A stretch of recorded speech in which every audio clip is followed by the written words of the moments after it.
Kristo. Noong si Kristo na siyang katawan ay nahayag na, ang lahat po ng shadows, ang lahat po ng mga skets, ang lahat po ng mga symbols, lahat po ng mga rituals, lahat po ng mga sacrifices, lahat po ng mga representation in the old, lahat po ng mga prophecies and promises expired na po. Why? Because the substance has already shown or arrived.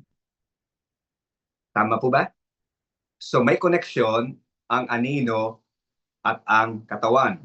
Ang anino ay tumutukoy sa lahat ng mga sacrifices, rituals, practices in the Old Testament. Okay? Yung mga Old Testament belief system, okay, even the law is only a tutor pointing to the substance, pointing to the reality, because the word substance and reality are same. At si Kristo ang reality substance. At dahil ikaw at ako ay nasa substance na, o yung substance ay nasa atin, hindi na natin dapat i-practice pa, gawin pa ang mga shadows, rituals, etc. or SRP. The shadows, symbols, skets. SR means ano? Representation, rituals. Okay? And then P, practices or prophecies, promises. Because those are all pointing to the substance. The substance has already arrived. Amen po ba? Subalit, bago natin naintindihan itong doctrine na ito, take note, kanina first time kong binanggit sa aking pagtuturo kaninang umaga, even sa discipleship, at kanina pa sa pag-share ko doon sa mga pastors, at ngayon babanggitin ko sa inyo, the word doctrine in the Bible means, didaskalia means teaching. Teachings of Christ. So doctrine of Christ, meaning isa lang ang message ng doktrina, si Kristo. Ulit, there is only one ultimate message in the teachings or doctrine. That is Christ Jesus. Okay, so natalakay na natin ang shadows pointing to substance at natalakay na natin yung mga ritual, practices, okay, pointing to Christ. At ngayon po, sinisimulan kong ituro dito sa mga kapatid natin sa Mindoro sa aking discipleship every Sunday 2 to 3 or 2 to 3:30 p.m. Yung pong mga kwento, stories in the Old Testament nang tumutukoy ay kay Kristo. Ganon ginawa ni Kristo ang maliwanag na pagpapaliwanag sa Old Testament concerning Himself na sinundan ng mga apostol na dapat yun ang ating nilalakaran. Amen po ba? Nang ibig sabihin ng nilalakaran, magmana tayo sa mga apostol. The teachings of the apostles na kung saan nagmana sila kay Kristo. Kaya wala tayong ibang pagmamanahan kung hindi si Kristo. Isang kapatiran ang nag-raise ng katanungan kanina. Sabi niya, parang napakahirap naman maintindihan ang kahulugan ng mga kwento sa lumang tipan. Sabi ko, hindi mahirap maintindihan. Bakit? Sapagkat si Kristo mismo ang nagpaliwanag nito, naipaliwanag na. Maliwanag po ba? Naipaliwanag na. Pag sinabing naipaliwanag na, naibigay na ang kahulugan ng mga hiwaga sa lumang tipan at ang kinalabasan ng pagpapaliwanag ay wala iba kung hindi yung liwanag mismo. Si Kristo. So hindi siya mahirap. Hindi siya mahirap pero mahirap. Hindi siya mahirap kung naintindihan natin at dumaan tayo sa ganitong mga pag-aaral, lalo na sa mga subject natin ng hermeneutics. This coming Tuesday, unti-unti nang magbibigay pa ako ng mga detalye may kinalaman sa Christ-centered hermeneutics. Napakaganda po nito. Okay, nung nakaraan ay tinatalakay natin. Iba ang approach at subject ng hermeneutics sa bachelor at iba ang hermeneutics approach sa masteral. Medyo mas malalim, malawak at unti-unting nadidetalye. Now, si Christ ang substance. Siya yung explanation. Ngayong naintindihan natin ito,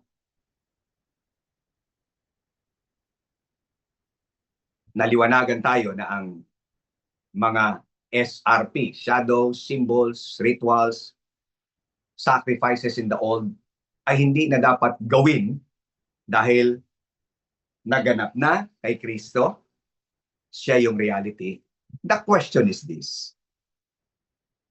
Mayroon pa rin hubagang nagsasagawa ng mga sacrifices from the old, rituals from the old, okay? Practicing those symbols and shadows and typologies. At kung meron, ano ang epekto nito sa mga nagsasagawa? Habang binubulay-bulay ko ito, gusto kong maipakita sa inyo na it is not good to practice anymore those shadows, sacrifices, and rituals.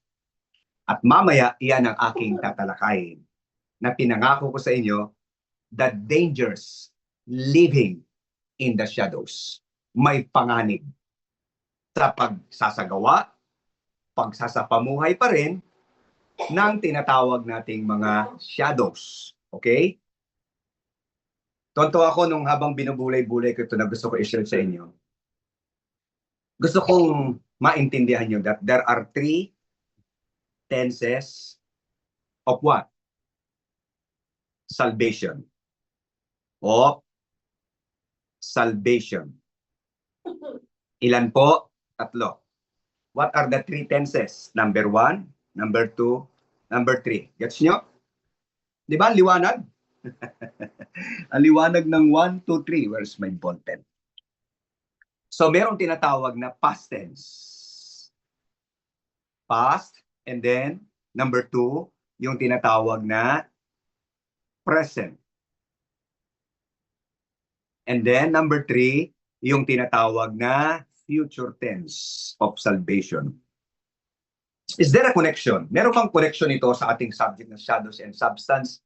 Mayroon. Napakalaki. Okay?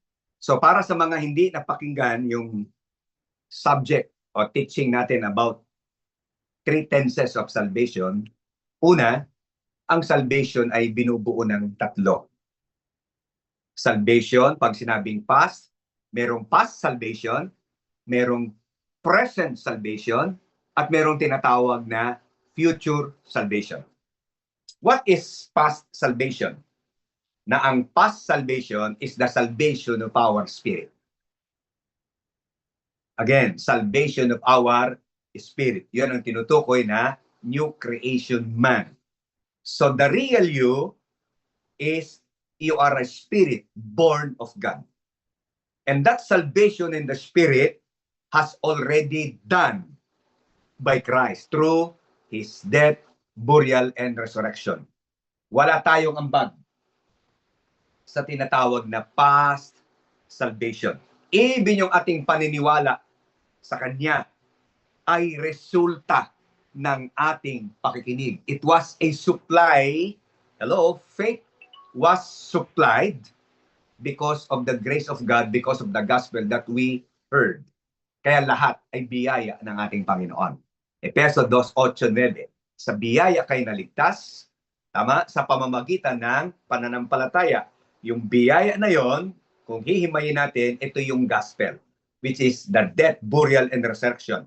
Upon hearing that grace, which is the death, burial, and resurrection of Jesus, it supplies faith to the hearer. And once that person believe, then yung salvation ay na-receive. Not by own works, not by yourself. It is a gift from God. So, we are already saved sa ating spirit. That is past salvation. Wala tayong ginawa dyan. But what comes next after this past tense salvation, which is the salvation of our spirit, the foundation, okay, to whom we must be saved continually sa ating present salvation, which is the soul, the salvation of our soul. So ano yung kinapapalooban? Anong nakapaloob sa soul? Ang nakapaloob sa soul is ano? Mind, will, and emotion. Pero tandaan nyo, walang salvation ng soul ang isang tao kung wala munang nangyaring salvation ng kanyang spirit. Therefore, salvation of soul available only for those who are saved sa kanilang spirit. At sino yun? Ikaw at ako. Amen? Ito ang kahulugan na sinasabi ni Pablo, renewing of your mind. Okay? So, yung past tense of salvation, once and for all lang yun. Since the day you receive Christ, you are already saved. Pero merong isang bahagi pa ng pagkatao natin needed to be saved. Kailangang maligtas, which is our soul. Kailangan maligtas yung ating pag-iisip sa pamamagitan ng pagbabago ng ating pag-iisip, renewing of mind through the doctrine of Christ.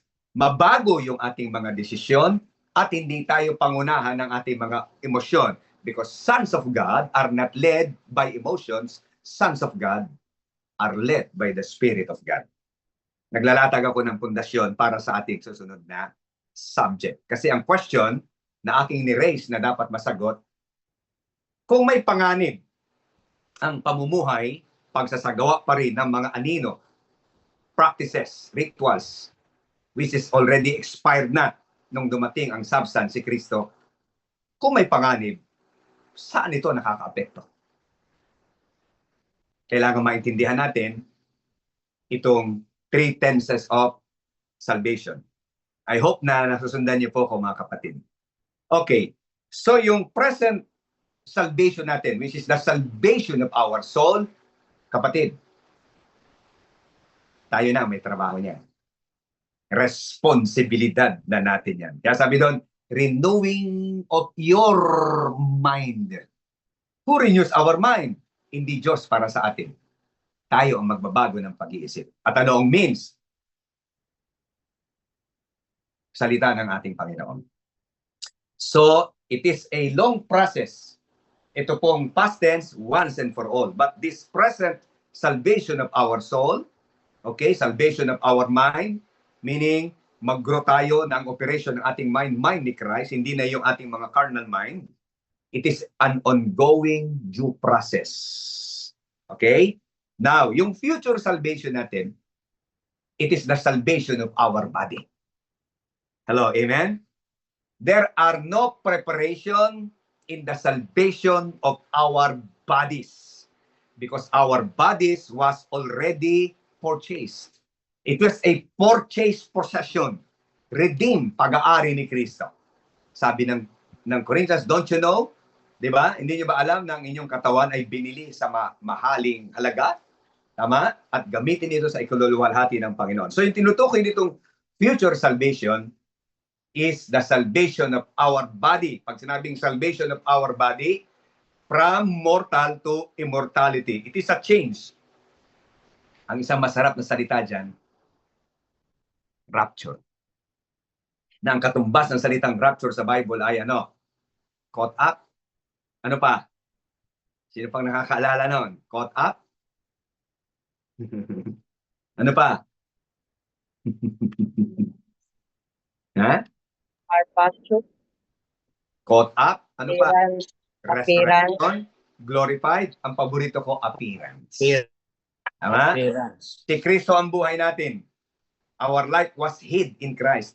Kung si Kristo ay mahayag din tayong kasama niya. Kaya mga kapatid, walang preparasyong dapat gagawin sa alin? Sa rapture. Meaning, yung living in the shadows, may danger. Ano ang pwede niyang maapektuhan? It doesn't affect our spiritual identity. Wala siyang epekto. Hello? Tama? Bakit? It was settled once and for all. Wala rin siyang epekto sa future salvation natin. Pero saan siya may epekto? Sa present salvation natin, which is our soul. So nasagot na yung aking katanungan mula sa ating paksa na tatalakayin ngayong gabi na the dangers, ang panganib ng pamumuhay sa anino. The dangers of living in the shadows. Kung may panganib, yan ang tatalakayin natin. At anong bahagi ng ating pagkataong nanganganib? Yung panganib dito ay hindi pagkawala ng kaligtasan ng ating espiritu. Amen? Hindi rin ito aapekto sa kaligtasan ng ating physical. Amen? Bakit? Selyado na tayo. Saan ito may epekto? Sa salvation of our soul. Sa ating mind, sa ating desisyon, at sa ating pamumuhay. Now, dadaling ko kayo sa mga detalye. Amen po ba? Tapusin ko ito agad para maibigay ko sa inyo. Okay ho ba yun? So, ang sunod nating tanong, what are the dangers? Kanina, saang bahagi ito nakaka-apekto? Kapag naisasagawa pa rin natin, sinasapamuhay pa rin natin, yung mga bagay na hindi na dapat gawin sapagkat nasa katawan na tayo. Ngayon naman, ano-ano ang mga panganib? The shadow is not the reality. Agree po ba kayo? The shadow is not the reality. The shadows pointing to reality. Ang anino, hindi yan ang totoong ikaw. Ang anino ay tumutukoy sa totoong ikaw, which is yung iyong katawan. Anyway, pag sinabing shadows, mga practices ito. Pag sinabi namang typology, tumutukoy sa person. Kaya ang ibig sabihin ng typology sa Tagalog, paglalarawan. At ang paglalarawan, tumutukoy sa person. Halimbawa ng mga typology sa Bible, mga istorya sa lumang tipan, ng mga pag-iibigan, na ito ay naglalarawan sa kay Kristo, pagmamahal ni Kristo sa church. Wala iba kundi ikaw at ako. At natuklasan ko po na mga love story sa Bible ay tumutukoy kay Kristo.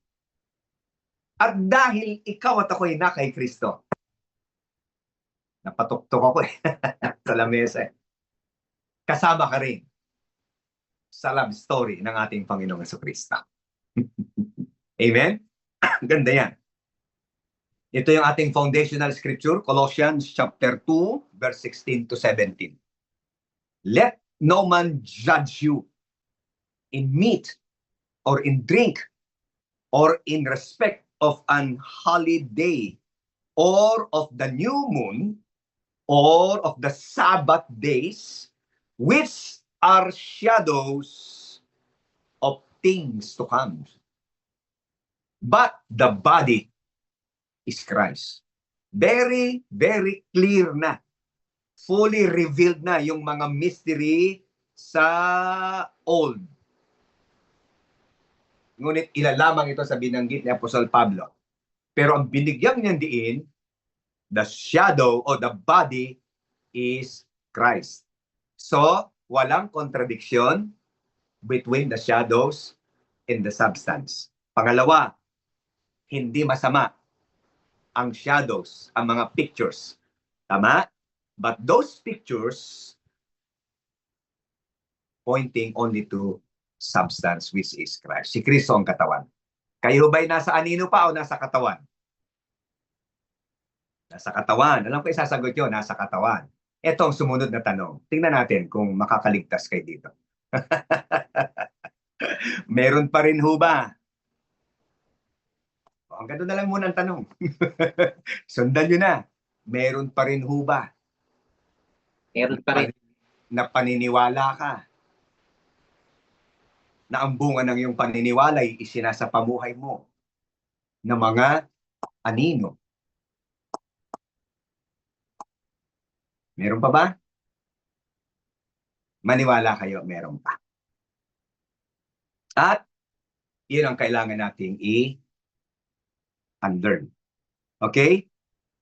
Kaya't huwag kayong hatulan ng sinuman tungkol sa pagkain o inumin o tungkol sa kapistahan o bagong buwan o araw ng Sabat na isang anino ng mga bagay na magsisidating, datapwat ang katawan ay si Kristo. So sino ang katawan? Si Kristo. Are you in Christ?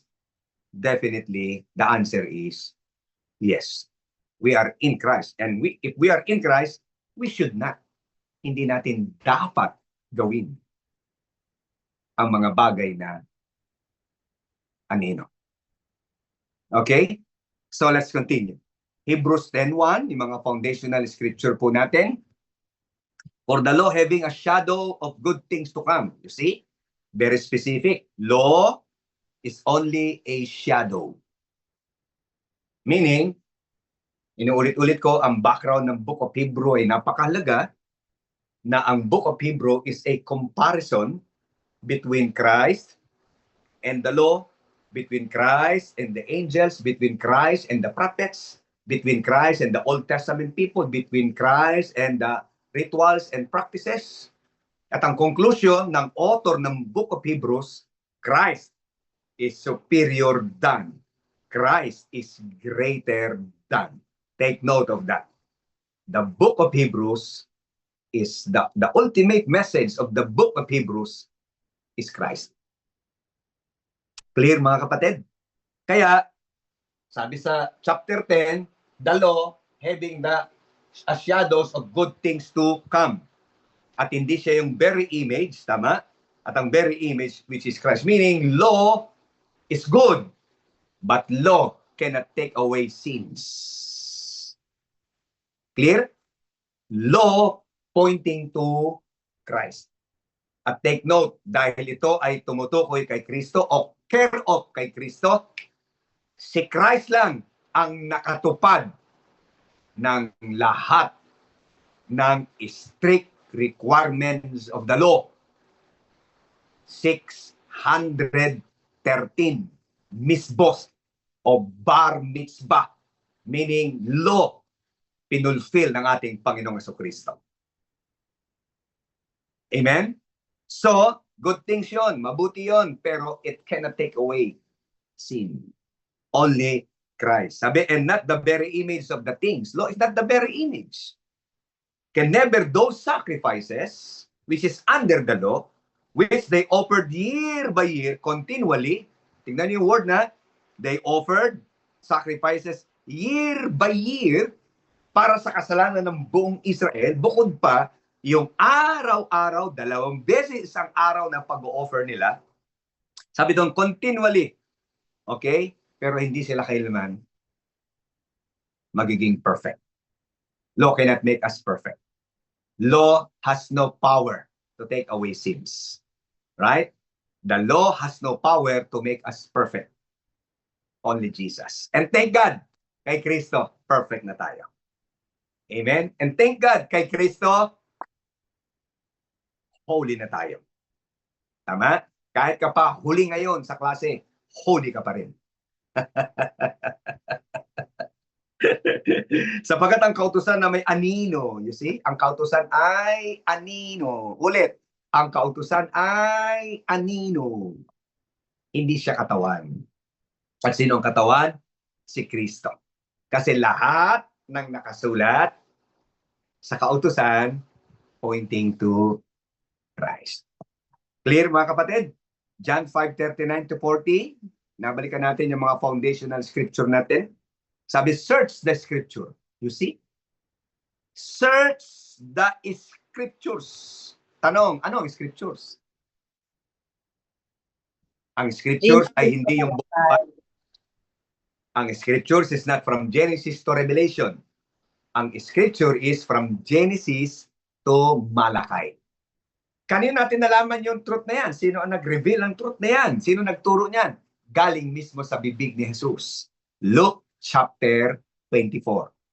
Beginning with Moses to the prophets, author.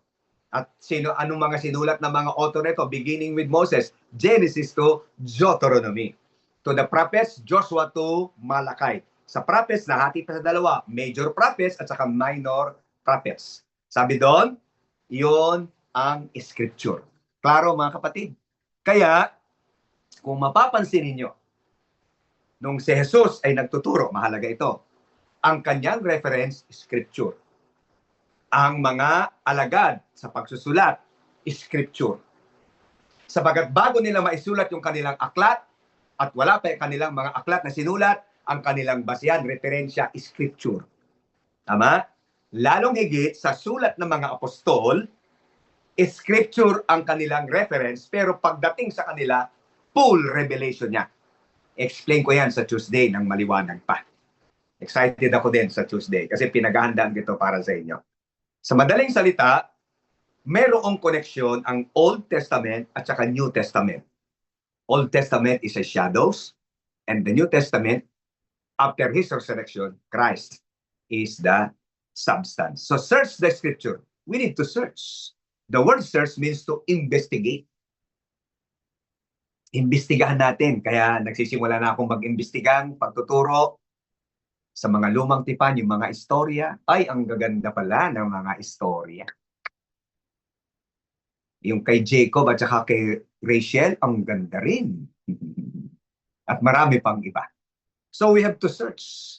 Ang sabihin ng search, saliksikin. Ang pagsasaliksik sa banal na kasulatan ay hindi lamang pagbabasa. Ang pagsasaliksik ay kinapapaloobang maisagawa natin yung mga pamamaraan, metodolohiya, sistema ng tamang pagsasaliksik. At ang paraan ng tamang pagsasaliksik, tinuturo po namin sa inyo every Tuesday and every Friday. Friday sa bachelor, Tuesday sa masteral. At katulad ngayon, magsasaliksik tayo. Nagsasaliksik tayo. Kailangan ba saliksikin? Ang Biblia, it is not meant for reading only, for memorizing only. Hindi masama ang magbasa, kailangan magbasa. Hindi masama ang memorya, kailangan memorya natin. Pero kailangan dumating tayo sa pagsasaliksik. At ang isang paraan ng pagsasaliksik ay nauupo tayo sa nagtuturo ng mas maliwanag sa atin. So ready po ba kayo magsaliksik? Sinabi yan ni John, saliksikin ninyo ang mga kasulatan. Bakit? For in them you take eternal life, and they are they. The word they here is the major prophet, and they na sumunod is the minor prophet, collective. Okay? Which testify of me. Which testify of me. So, sino yung nagsasalita? Si Kristo. At yung tinutukoy ng kasulatan, sabi, testify of me patungkol sa akin. Kaya sa pagsasaliksik natin, dapat sa lumang tipan, ang lalabas ay si Kristo. Posibleng mangyari? Pwedeng mangyari? Pwede. Dapat maintindihan natin ang lumang tipan ay mystery. And the word mystery in the Bible means dark saying. At yung salitang dark saying, sa darkness, bago ka pumunta para makita mo, kailangang may dala kang liwanag. At ang liwanag ay si Kristo. So we need to travel in the Old Testament with using light, which is Christ. Si Kristo ating lente.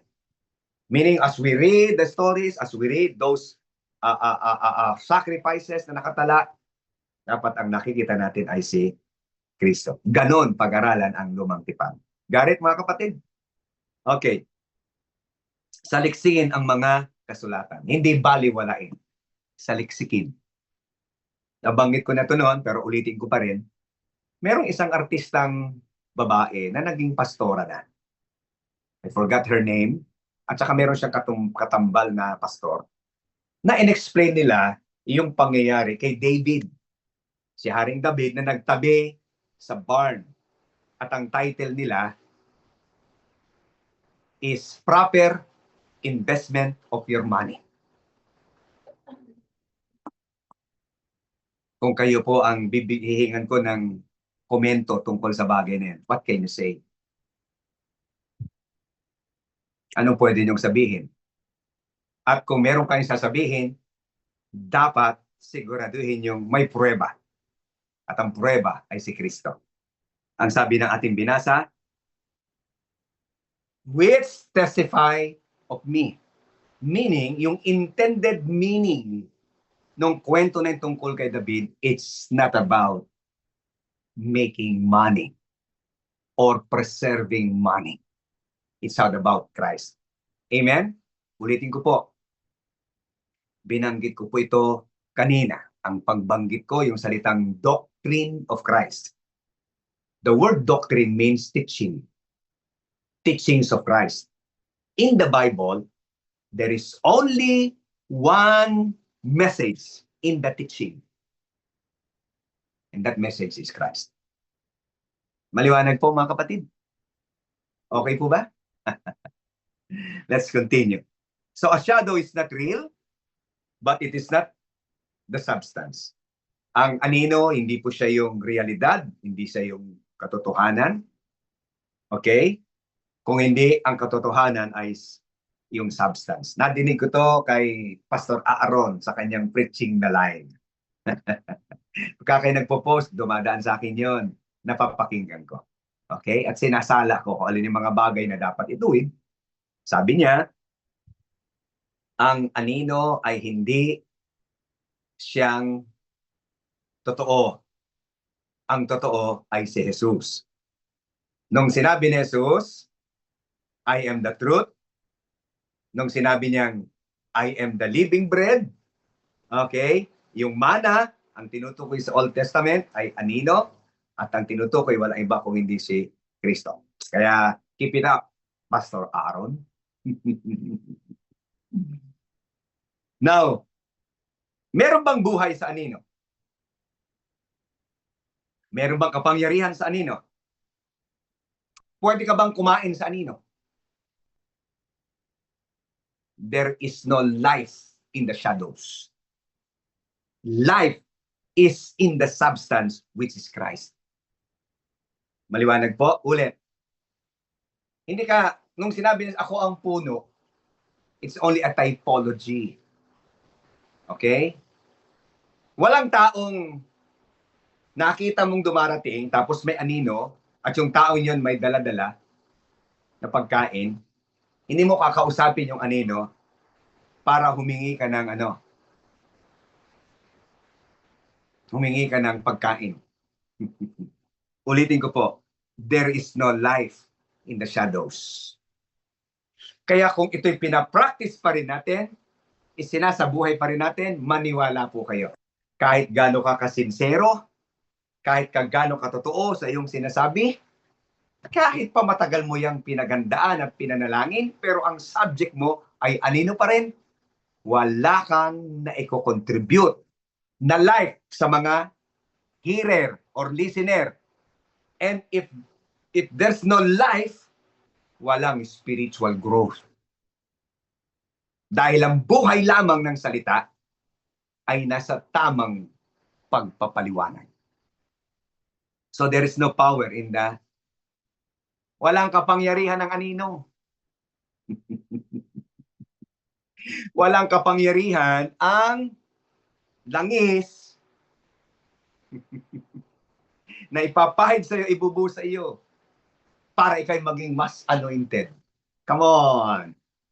Hello. It has no independent existence because it doesn't exist anymore. What existed today is the substance. I hope na nagiging maliwanag. So shadows only points to someone or something greater. I like the word something greater. Which is greater? The word greater means superior. Which is greater? Shadows or substance? Practices or the person? Sacrifices or the substance? Mas dakila pa ba sila kaysa kay Kristo? Salamat. Nasa substance na tayo. Pero ang puntos ng ating pag-aaral ay maituwid tayo because we need to be corrected. Okay? Pag sinabing correction, going back to the reality. So, in Scripture, the sacrifices, temple, priesthood, feast, Sabbath, and many Old Testament events were only God's prophetic shadows pointing to Christ. God allowed it. Bakit pinahintulot ng Diyos ang mga bagay na ito? Why? That's a good question. Bakit po ba pinahintulot? Sapagkat may tamang panahong nakatakda ng pagdating ng katawan. Walang iba kung hindi si Kristo. Second, they don't have the spirit of truth, which is in you already. Wala silang espiritu ng katotohanan, so they cannot understand it. That's why partial portion, progressive revelation until such time na si Kristo ay ma-reveal full revelation after His resurrection. Nakuha niyo po mga kapatid? Anong basis ng sinasabi ko? Hebrews chapter 1, verse 1 at saka verse 2. Nandoon ang basis ng ating sinasabi. So when Christ came, the reality arrived. The substance arrived. Kaya expelled na. Useless and irrelevant. Sulat niya yan. Useless and irrelevant na lahat ng symbols. Pero may danger yan. Kapag patuloy mo pa rin pinaniniwalaan, kapag patuloy mo pa rin isinasagawa. That's why we need to unlearn, relearn, and learn. A good Bible students are willing to unlearn, relearn, and learn. Hello? And maybe it sounds offensive. It sounds offensive sa atin kasi for so long a time, napakatagal na panahon, ganun yung belief system natin. Which is, not according to the right interpretation of the Bible. That's why we are offended. But we don't want to offend you. That's not the main reason. Okay? The main reason is for us to, go to the original interpretation of the Bible. And it takes unlearning, relearning for us to learn. At yun ang nilatag ko kanina sa kausap kong pastor. Sabi ko, nag-unlearn din ako. Marami akong mga winaksi na maling aral. At dahil doon, natuto ako. Tinanggap ko yung tamang aral. Na ngayon ay porsigido akong sinishare ito sa inyo. So when Christ came, did Christ came already? Dumating na ba si Kristo? Hindi lang siya dumating. Nanahan pa sa atin. At nung siya'y dumating, ulit, expired na ang lahat ng mga anino at typology. Ang kailangan na lamang natin magkaroon tayo ng knowledge using the lens of Christ. Okay, now, what are the dangers? Number 1, living in the shadow causes you to substitute symbols for Christ. Ang original na substitution nangyari sa krus ng Kalbaryo. Tama? Tama po ba? Sinabi yun ni Pablo sa mga taga-Korinto. Siya na walang kasalanan, ay naging kasalanan upang tayo makasalanan ay maging matuwid. Ang tawag doon ay substitutionary work of Christ. Ito yung dakilang palitan. Tama? So Christ is our great substitute. Siya o tayong dapat maparusahan, pero hindi tayo naparusahan, siyang naparusahan. Kung ano ang kay Kristo, yun ang natamo natin. At kung anong nasa atin ang kinuha ni Kristo. Pero, hanggang ngayon, may nangyayaring substitution. You know what I mean? Ano yun? Still living in the shadow, pinapalitan natin yung simbolo kay Kristo. At ang mabigat, naging sharing ito last week sa aming sharing ni Bishop Don. Sabi niya, partner, ang mabigat pa dyan. Kasi may sinabi ako na ang mabigat, yan ay pagsamba sa Diyos-Diyosan. Sabi niya, may mas mabigat pa, partner. Ba talagang pabigat ng pabigat? Ito yung sobrang bigat na kapag naintindihan mo, hindi ka mabibigatan. Hello? Alam niyo kung anong mabigat na sinabi niya? Tanungin niyo rin siya. Kasi sabi ko, ang mabigat niyan, partner. Kapag namumuhay pa tayo at ginagawa pa natin ang simbolo, inaalis natin ang ating atensyon kay Kristo at ang ating atensyon ay nasa mga simbolo, yan ay isang uri ng pagsamba sa Diyos-Diyosan. Sabi niya sa akin, may mas mabigat pa, partner. Dok, ako matindi pa yun, may mas mabigat pa. Alam niyo ano? I am serious about this thing. Living in the shadows is living in the doctrines of the devil.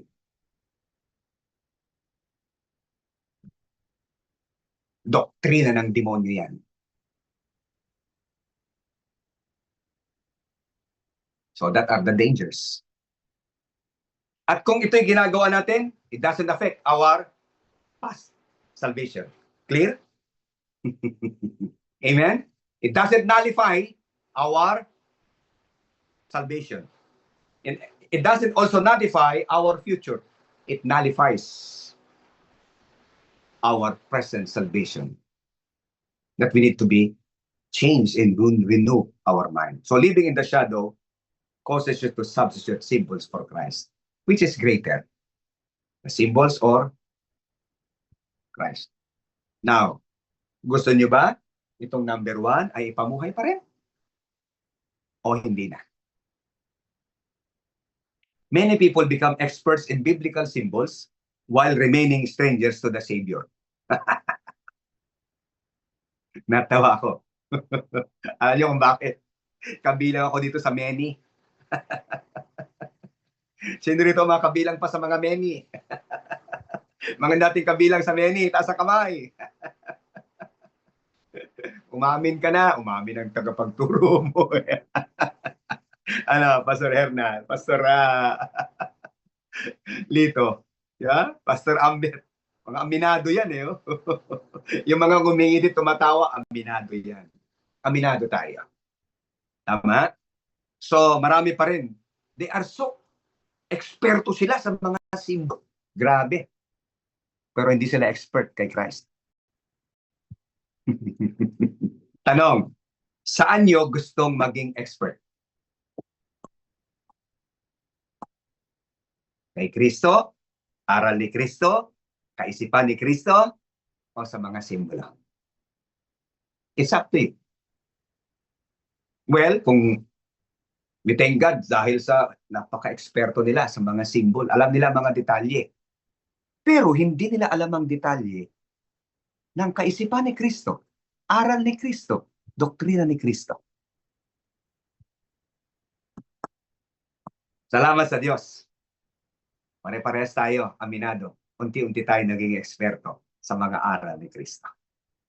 Can I hear a good amen? Amen? Praise God.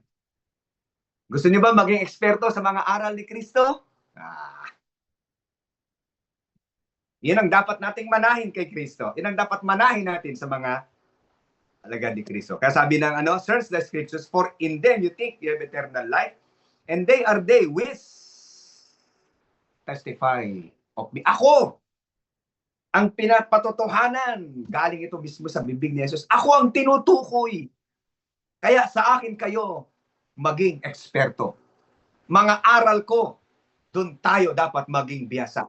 Aral ni Kristo. Tama? Kaya itong platform natin, binibihasa tayo sa aral ni Kristo upang makalaya tayo sa pamimihasa sa mga pamumuhay sa anino. Okay ba yung aking mga pamumusa? Okay? Kaya sabihin mo, gusto ko maging bihasa sa aral ni Kristo. Paano? Search, study, aral. Tama? Ang trahedya na ating nakikita, hindi sila kulang naman ng scripture. They are well known sa mga scripture. Alam nila ito ay mga talata. Natutuwa tayo kay Pastor Tom. Di ba si Pastor Tom? Parang nakita ko kanina. Pastor Tom, where are you? Ayan. Isa sa mga Good evening po. walking Bible yan si Pastor Tom. Kaya pagka kami may nagtuturo, hindi namin alam ang talata, punta kay Pastor Tom. Para siyang ano tawag dito? Diksyonaryo. At si Pastor Tom ay very much humble, willing to unlearn, relearn, and learn. Amen? Doon sa mga willing to unlearn, relearn, and learn, maniwala po kayo, mabubuksan ang mga opportunities sa inyo para ituro ang precise, accurate knowledge of Christ. Okay? Thank you sa mga naka-on cam. So they knew the scripture very well, pero ang problema is this. Tumigil sila sa shadows. Hindi nila niyakap. Hindi sila naging bihasa sa reality, sa substance, o sa person. Never na si Jesus ay nagturo ng mga pagpapaliwanag ng shadows, sacrifices sa Old Testament, at doon lang sa nag-stop. Very specific ang sulat ni Dr. Luke concerning himself. Concerning himself. Pag sinabing concerning, arriving point ay si Kristo.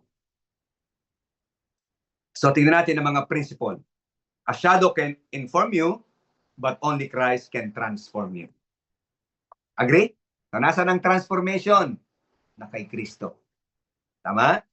Be ye transformed by the renewing of your mind.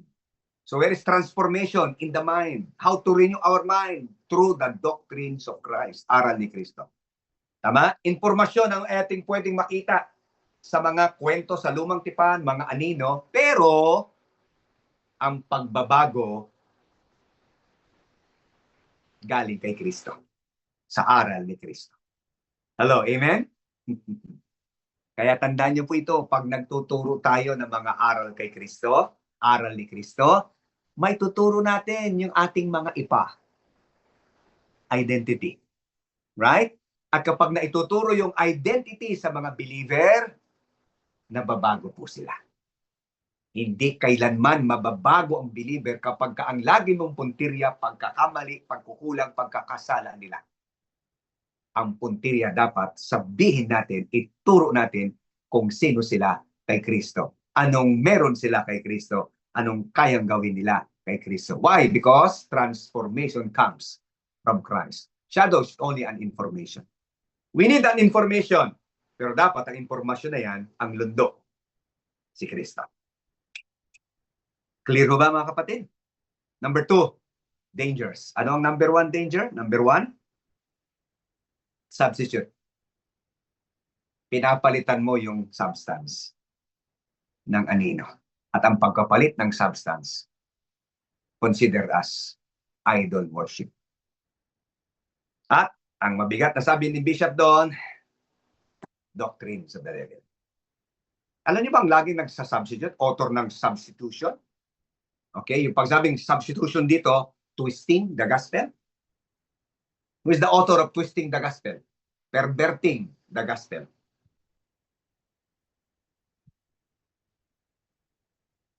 Dati nating amo yun.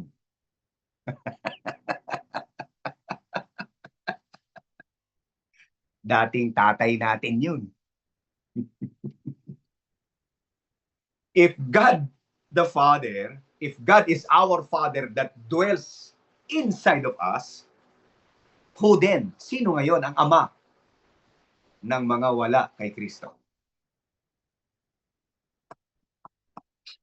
At kung ang Diyos ang ating Ama, and God brought heaven in us, at tayo'y nasa langit, nasaan ngayon ang mga hindi anak ng Diyos. Therefore, hell and heaven is not a place. It is a realm. Kaya ang unbeliever, tatay niya, whether napakabuting tao niya, basta unbeliever, nasa kingdom of darkness. Pag sabing kingdom of darkness, ang hell ay nasa sa kanya. Hindi pupuntahan, hindi pinupuntahan ng hell. Hindi rin pinupuntahan ng heaven.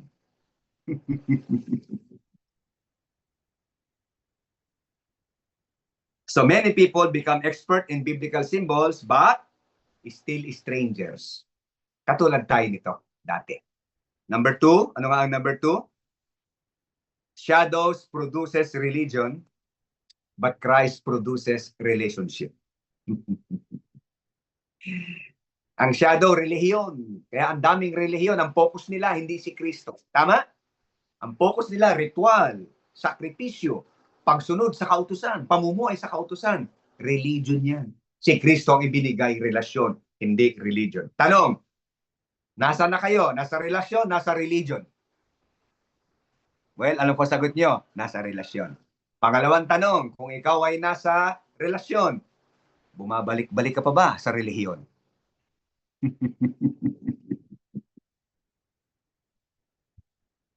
You see, that is religion. Religion yan. Good question. The law emphasizes eternal observances, puro panlabas, but Christ brings inward transformation. Kaya ang transformation, tatandaan nyo, yung mga membro ng mga chaplain dito, mga nagtuturo sa mga pulis, etc. Pagka pinag-usapan ng transformation, it comes from the inside out. It doesn't come from the outside in. Walang pagbabago galing sa labas paloob.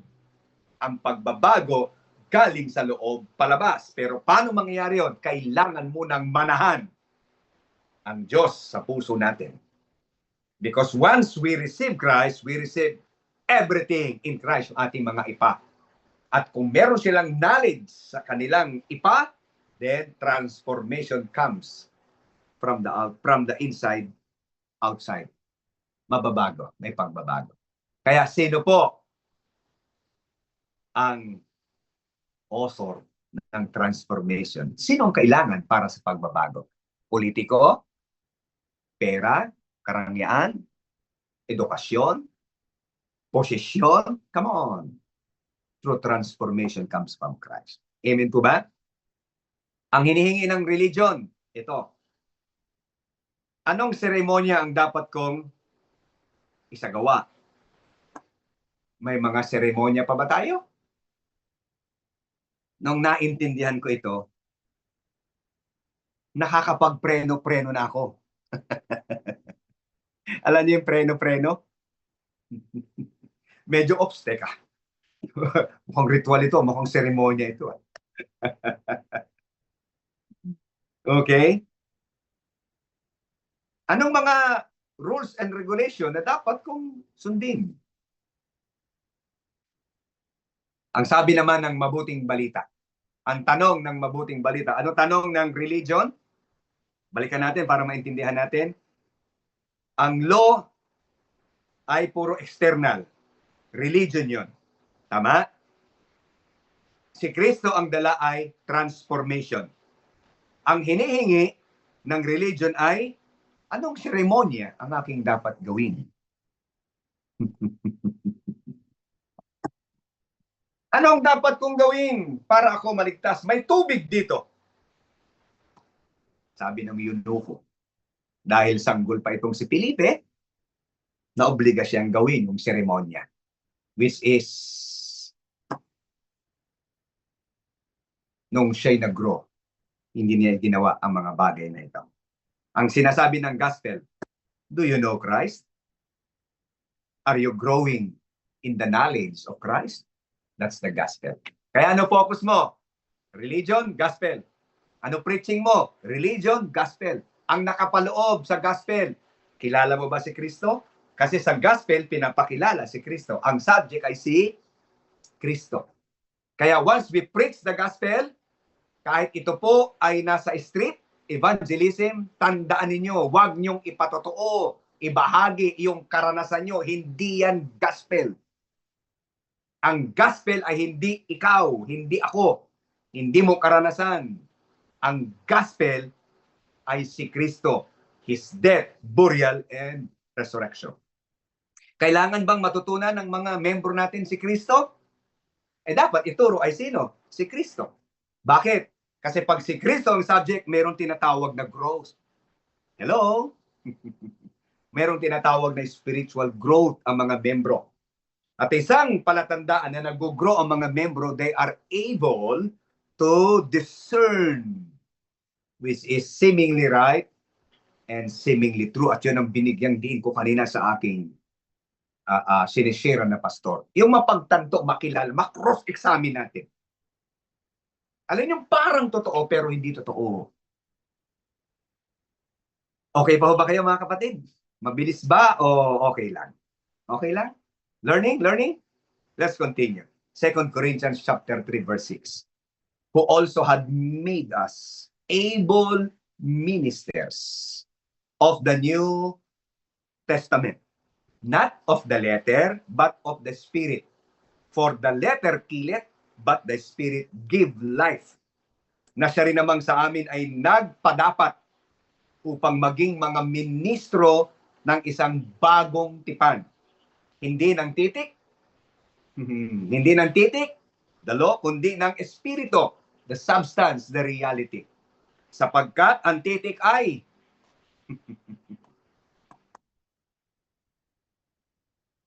nagpapahimatay. Pumapatay. Medyo binabawang ko ng konti. Pumapatay. Datapwat ang espiritu nagbibigay buhay. Pero gusto kong dalhin ko kayo doon sa salitang able minister. My question is this. Maganda to. Thank God na alala ko sa aking pag-aaral. My question is this. Is there a difference between able minister and faithful minister? May pagkakaiba ba yung tapat na lingkod at saka may kakayanang lingkod? Ang binanggit dito, hindi faithful minister. Able minister. May pagkakaiba? Definitely, siyempre, meron. Now, what is the difference? Take note, maraming tapat na lingkod ng Diyos. Tapat sila sa kanilang paglilingkod, serbisyo. Tama? Tapat sila sa kanilang tungkulin at saludo ako doon. Nakita ko na mas tapat pa sila. Pag sinabing tapat, sabi nga ng kausap kanina, alam mo, yung buhay natin, kung saan tayo suguin, go ng go. Katapatan sa pagsunod. Tama? Katapatan sa pagsasagawa ng pangangaral. They are so faithful minister. Kayo ba'y mga faithful minister? Parang walang magandang naitatanong din sa atin yun no? Tapat po ba tayo? Faithful po ba tayo? Faithful ba tayo sa ating trabaho? Diba? Marami talaga, seriously, very faithful. But the question is this.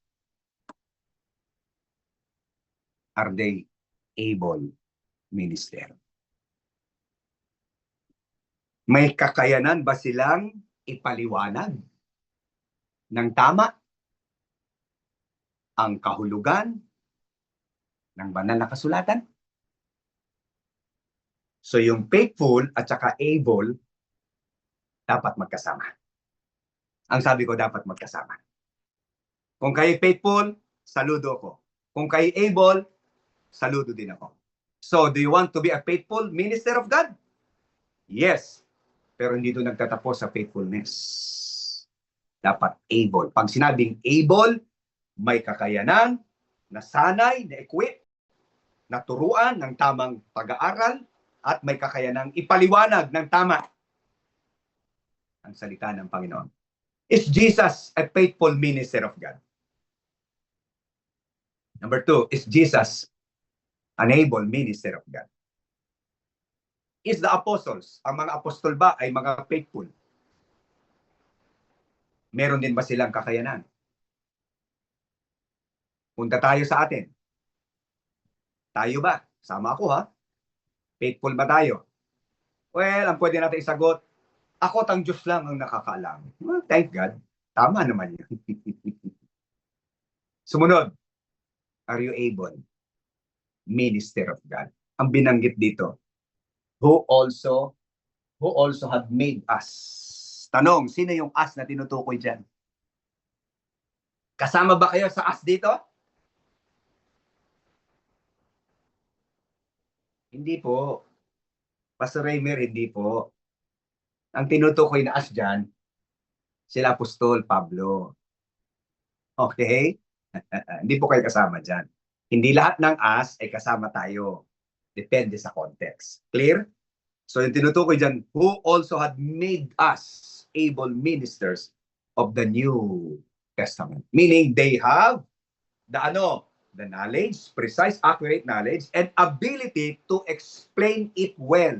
Just like Jesus, concerning Jesus. Meron silang kakayanan. Mga kapatid, nagsisimula pa lamang tayo maging mga able minister of the New Testament. Can I hear a good amen? Yeah. Pag sinabing able minister, may kakayanang ipaliwanag ng tama, sakto, wasto, malinis, puro, dalisay, walang bahid ng kamalian. Ang alin? Ang mga aral ng New Testament, which is Christ. At ang bunga, kapag mayroong kakayanang ipaliwanag ng tama ang salita ng Diyos, it gives life. So nasaan ang buhay? Ang buhay wala sa faithfulness mo, pero hindi ko sinasabing hindi ka maging faithful. Okay? Ipagpatuloy mo yung faithfulness mo. Pero kailangan ding maging able minister. Are you faithful minister? Praise God. Continue. Are you able minister? Nagsisimula pa lang po, then go on. Magkasama yung dalawa na yan. Faithful and able. Ang acronym ko dyan ay FA. O kaya FAM. Ano yung FAM? Faithful, able, minister. Okay? Praise God. Without Christ, religion becomes an endless cycle of performance. Wala. Paikot-ikot lang yan. Ang tagal na panahon. Tama? Sa halip na ma-enjoy yung relasyon, yung fellowship sa Diyos. Ang tagal na panahong isinasagawa ko ang Holy Communion. Paikot-ikot lang. Yun at yun din. Ang laging sinasabi, simbolo. Wala kang ibang tatakbuhan ng pagpapaliwanag. Kung hindi sabihin yung, ito ay simbolo ng katawan ni Kristo. Ito ay simbolo. O. Simbolo pala eh.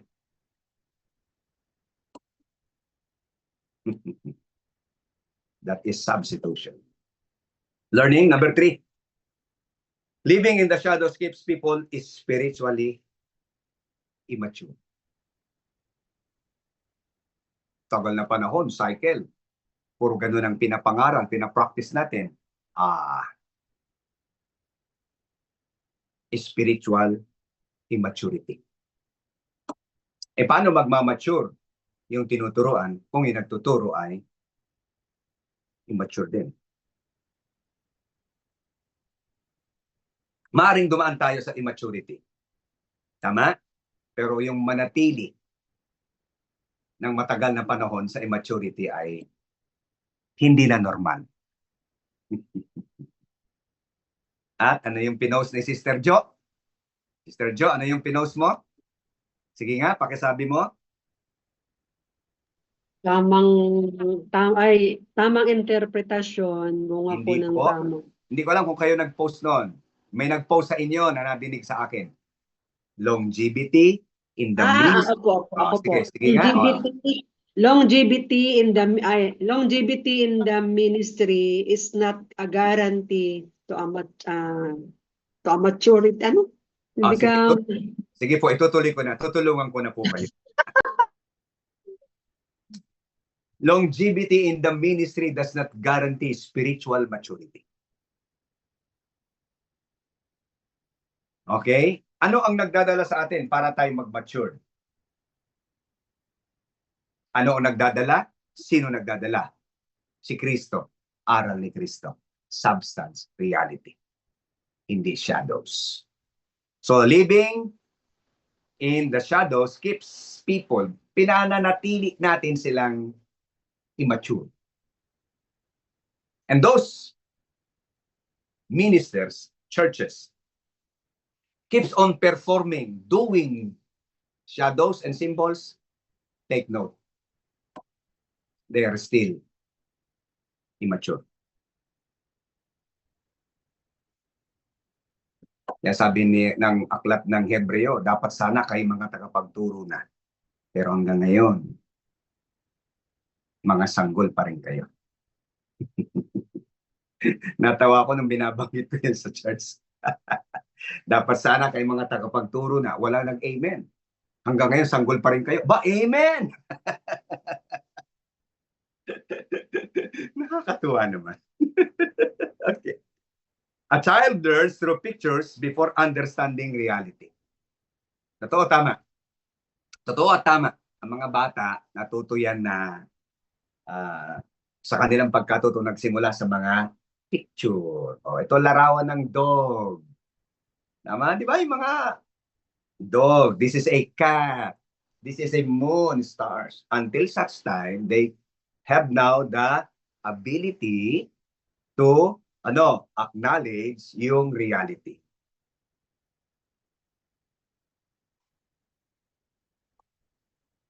Lumaya na tayo sa pagiging sanggol. Hello? Amen? Alis na, lumaya sa pagiging sanggol. The Old Testament function like spiritual pictures, preparing humanity for Christ. Old Testament, pictures yan. Pictures yan. They're all pictures pointing to the real person, which is Christ.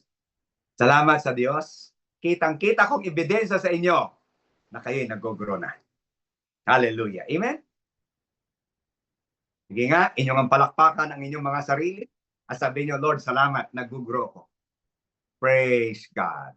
Hallelujah. When Christ came, believers were called to maturity.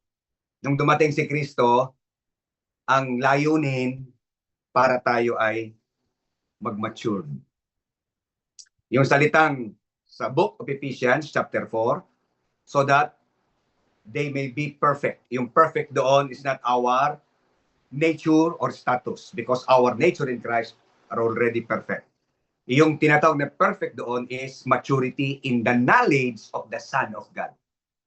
Very precise knowledge in the Son of God, not knowledge in the shadows, not knowledge in the anino, not knowledge in the sacrifices, but knowledge in the Son of God. Yun ang maturity na tinutukoy dito.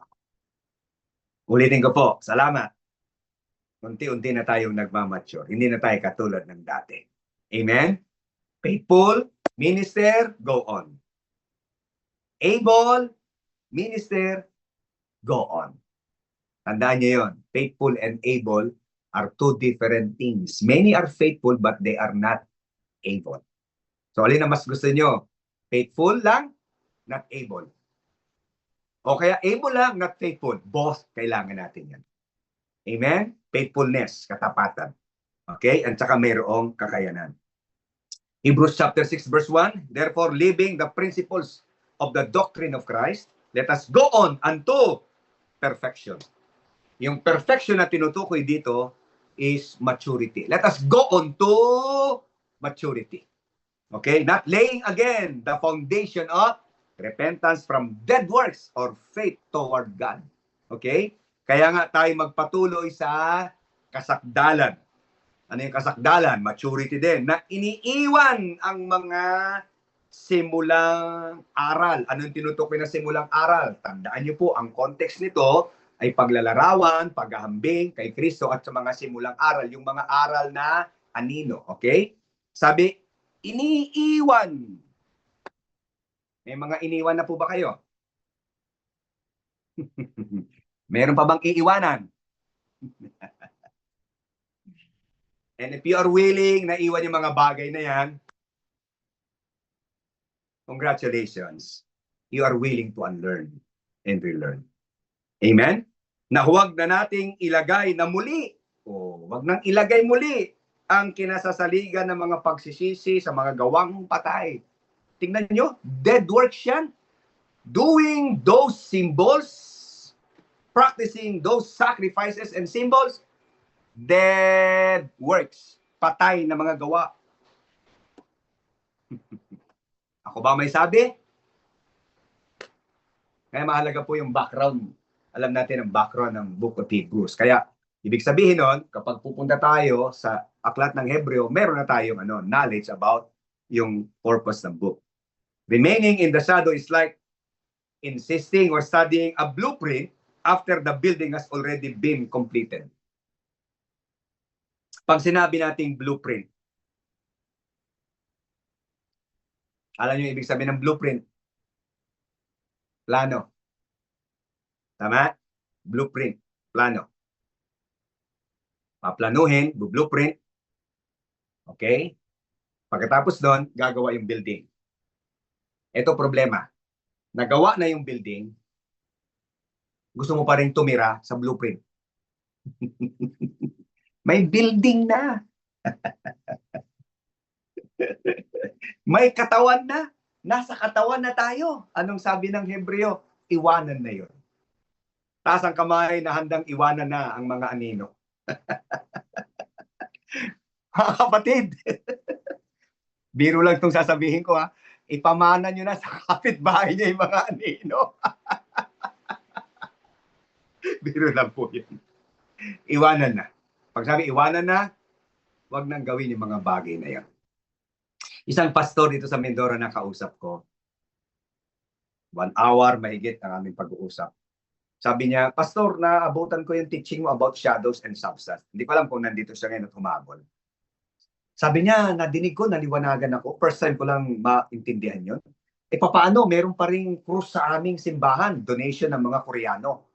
Ang lalaking krus tapos may mga ilaw pa. Biniro niya ako. Hindi ko alam kung siya nagbiro, ako nagbiro. Sabi ko, lagyan mo ng tao. Para totoo. Sabi ko, yun ay anino at yun dapat ay mawala. At natutuwa ako sa kanya. Very much willing siya. Sabi niya, ngayon ko naintindihan. Unti-unti ko na itong aalisin.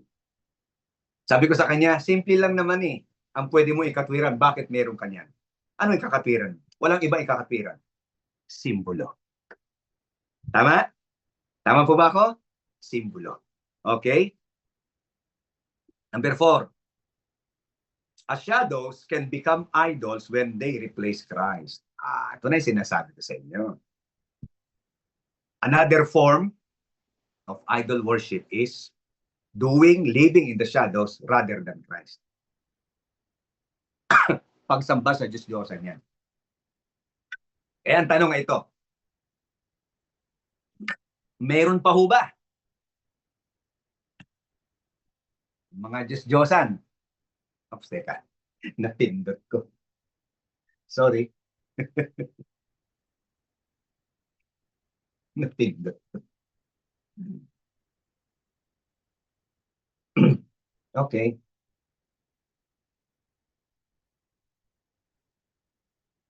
Yan. O meron pa ho bang mga Diyos-Diyosan sa inyo? Sa inyong bahay? Sa inyong church? Ito magandang tanong. May Diyos-Diyosan pa ba sa inyong mga kaisipan?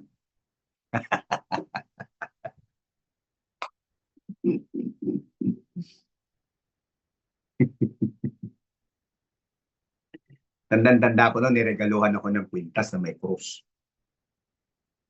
Sabi ko sa kaibigan ko, para saan yan? Suotin mo yan. Yan ay simbolo na ang presensya ng Diyos ay palaging nasa iyo. Hindi ko naman laging suot. O di hinuhubad ko. Kung yun ay simbolo ng presensya ng Diyos, habang suot ko, nasa akin ang presensya ng Diyos. At pag hinubad ko, nawawala ang presensya ng Diyos. Di tataliwas na to sa sinabi niyang, hindi kita iiwan, ni pababayaan man.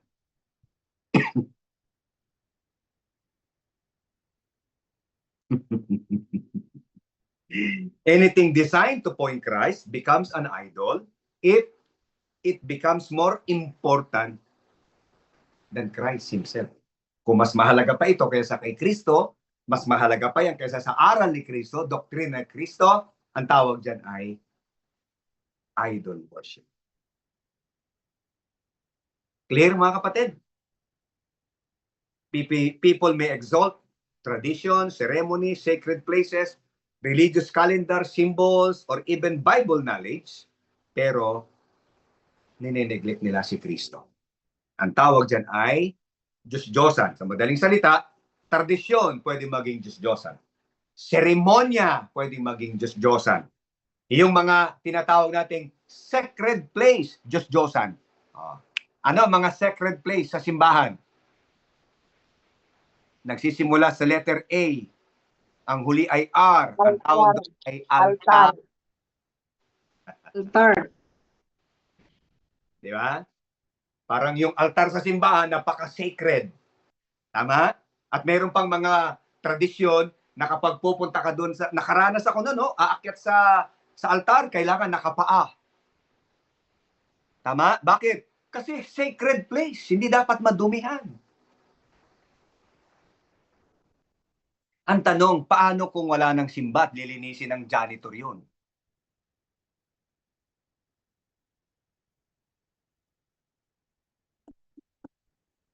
Pangalawa, ang biblical meaning ng altar sa Bible. Alam niyo kung ano? Tayan. Kaya nung pinag-aaral namin to, humantong kami sa usapin sa kasalan eh. Kaya harap sa altar. Kung naintindihan mo ang kahulugan ng altar, ha? Yun ay iharap mo sa katayan.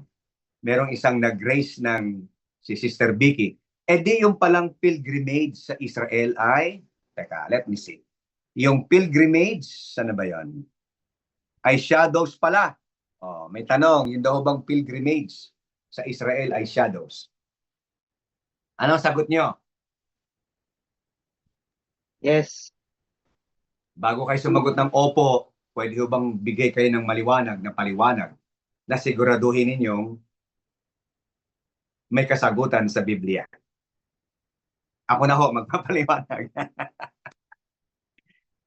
Before Christ came, before the reality, the substance arrived, Israel is pointing to Christ. Okay? But after Christ came, nasusulat sa aklat ng Korinto, there is neither Jew nor Greek.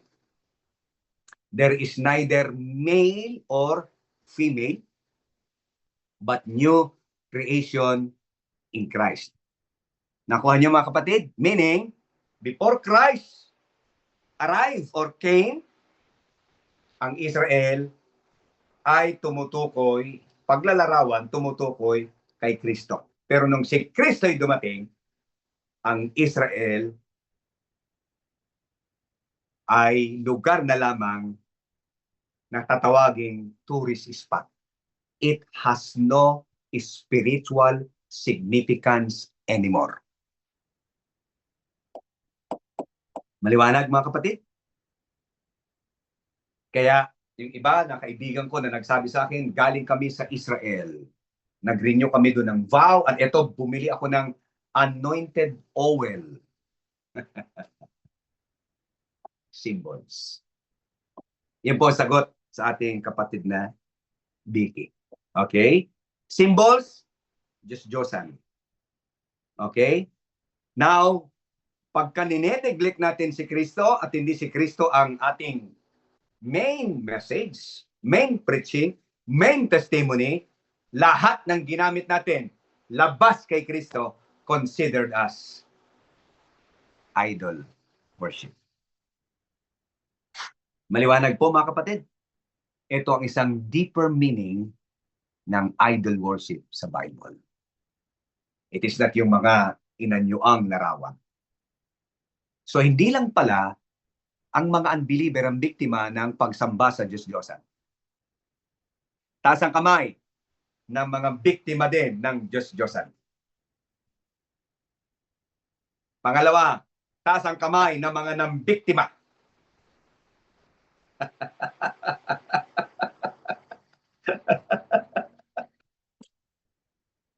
Ako ang unang nagtataas ng kamay. Nambiktima din ako. Bakit? Sinasagawa ko yun. Tandang-tanda ako no? Bago magpalit ang taon. Last December 31, no? Meron kaming night service. Usually ganun no? Tapos sabi ko, bawat pamilya, pila, i-anoint ko ng oil para pagpasok ng taon, kayo ay anointed and wow. Ay nako. The signpost was never meant to replace a destination. Pag sinabing signpost, signboard. Tama? Ang signboard ay napakahalaga kapag wala ka pa sa destinasyon na iyong pupuntahan. Tama? Tama po ba? Habang hindi ka pa nakakarating sa destinasyon mo, kailangan mo si Waze.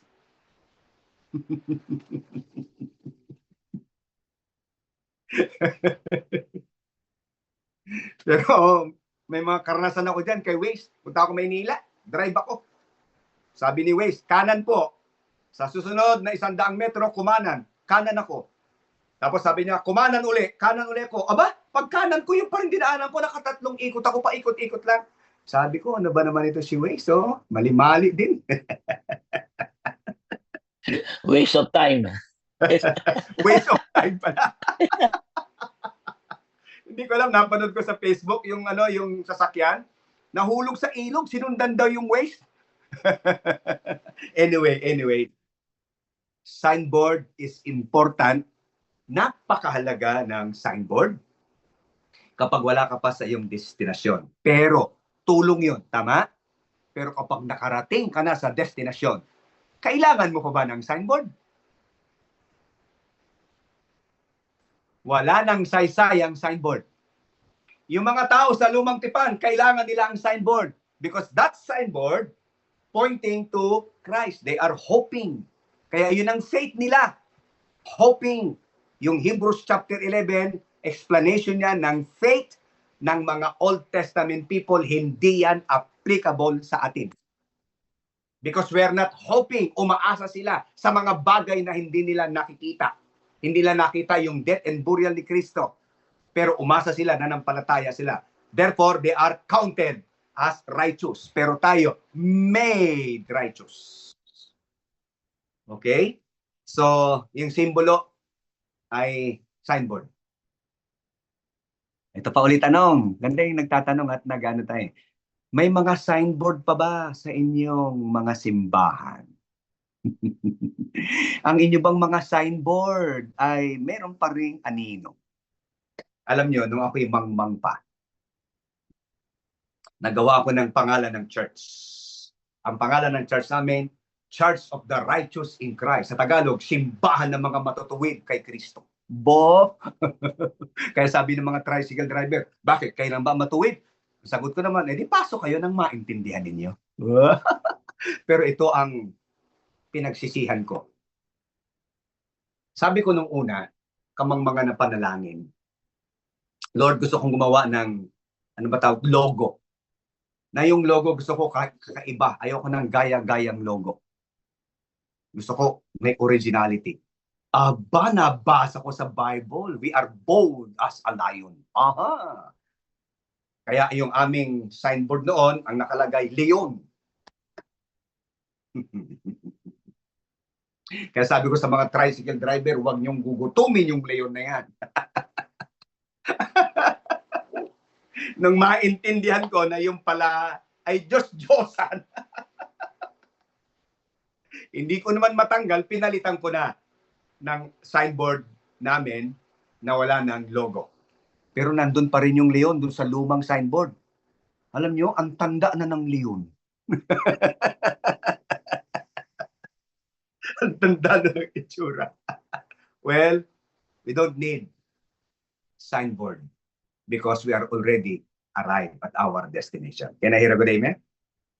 Nasaan na tayo? Nakarating na tayo sa destination natin. Sino ang destination natin? Si Kristo. Nice. Tama? At dahil si Kristo ang ating destinasyon, hindi tayo pupunta ng langit. Amen? Akala pa ng marami, ang pinakahuling hantungan daw natin, langit. Mali. Ang huling kinahantungan at destinasyon natin ay si Kristo. Hindi kailanman hihigit ang langit kay Kristo. The creation is not greater than the Creator. Heaven is in Christ. And because we are in Christ, heaven is in us already. Number 5. I have 10 minutes more to go. Living in the shadows creates a veil on the heart. Pag sinabing veil, talokbong. Ang talokbong o veil ay gamit na salita sa lumang tipan. Hindi siya ginamit sa bagong tipan. Ginamit siya sa bagong tipan upang ihalin tulad na tayo ay naalis na ang talokbong at tayo ay na kay Kristo na. Kaya nagsusuot pa rin tayo ng talokbong. Tinatakpan natin ang ating mga pangunawa, okay, paningin, upang hindi si Kristo maging sentro ng ating pangangaral, ng ating pagtuturo, ng ating pagbabahagi. Veil po yan. Anino yan?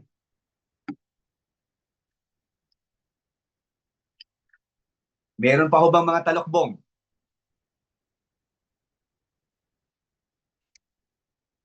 Tinatanong ko kayo, meron pa ba?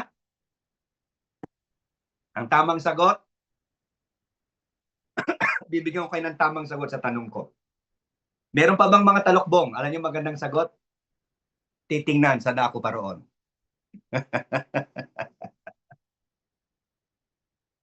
Alisin ang anino. Kaya nga unveiling the beauty of Jesus in the scripture. Inalis ang mga talokbong. Ang mga Saduseo, Pariseo, may talokbong sila. Alam niyo talokbong nila? Kautusan. Ang talokbong nila, kautusan. Ang mga tao sa lumang tipan, ang talokbong nila, sacrifices, rituals, symbols, shadows ang kanilang talokbong. Hindi nila makita si Kristo. May mga alagad na kaharap na nila yung Misaya. Pero dahil sila may talokbong, hindi nila ma-identify. Ipakita nyo sa amin ang Ama. Sabi ni Jesus, ang nakakita sa akin, nakakita sa Ama. Ay kung gano'n, ipakita nyo sa akin ang Ama. Sabi ni Jesus, kay tagal-tagal mo na. Na may talokbong. You see? Salamat sa Diyos. Unti-unti nang nawawala ang mga talokbong sa atin. At nakikita na natin, nahahayag na sa atin, nabubuksan ng ating pangunawa, si Kristo, aral ni Kristo, ang makakapagpatibay, makakapagpalago sa atin. Can I hear a good amen? Praise the Lord. Pinaliwanag ni Pablo na maraming bumabasa sa aklat ni Moses sa lumang tipan, pero hindi nila makita si Kristo. Ang problema, may talokbong. Tama? Binabasa nila lumang tipan, pero hindi nila makita may talokbong. Katulad ng yunuko, walang pagkaunawa, walang understanding. Salamat sa Diyos na alis na ang inyong mga talokbong. Can I hear a good amen? O, dahil dito, panahon naman para tayo ang patuloy na mag-alis ng mga talokbong sa isipan ng maraming mga pastor at ng mga anak ng Diyos. Amen? Pray for my coming conference this coming August. Hindi pa ho specific yung date. Pagkatapos nun, magresulta ito na magpatuloy yung pagtuturo ko sa mga pastor, hindi ito online, live, at ma-introduce ko yung ating school at sila ay maka-graduate din. Maraming pastor ito. And that is my heart. That's my passion. Kung gusto nyo kung paligayahin ang gusto, pag-usapan natin si Kristo. Hindi ang mga bagay na politika o etc. 2 Corinthians chapter 3 verse 14 to 16. Ngunit ang kanilang mga pag-iisip, but their minds were blinded. Ang akala natin nabubulagan ay mata. Pero sa Bible na nabulagan ay pag-iisip. O, kita nyo? Pinatibay yung ng ating talatang ito, yung premise ko sa inyo kanina. The dangers, okay? There are dangers. At ano ang apektado ng mga panganib na ito? Not our spirit. Not our body. But our soul. This is our mind. But their minds were blinded. For until this day, ano yung day na yon? Day nila Paul. Okay? Remaineth the same veil and taken away in the reading of the Old Testament. Binabasa nila Old Testament. Pero hindi lang maintindihan. Walang understanding. Tama? Bakit? May belo. May takip. Pag sabi may takip, their eyes were blinded. They don't have understanding. Okay? Which veil is done away in Christ. Woo! Ang nag-alis ng belo, si Kristo. Agree ba kayo? Agree? Ulit, agree ba kayo sa talatang ito na inalis ni Kristo ang belo? Tama? Pero, ibinalik mo rin. Aminado ba kayo doon? Ako, aminado ako doon. Inalis na, binalik pa rin. Baka naman. Okay?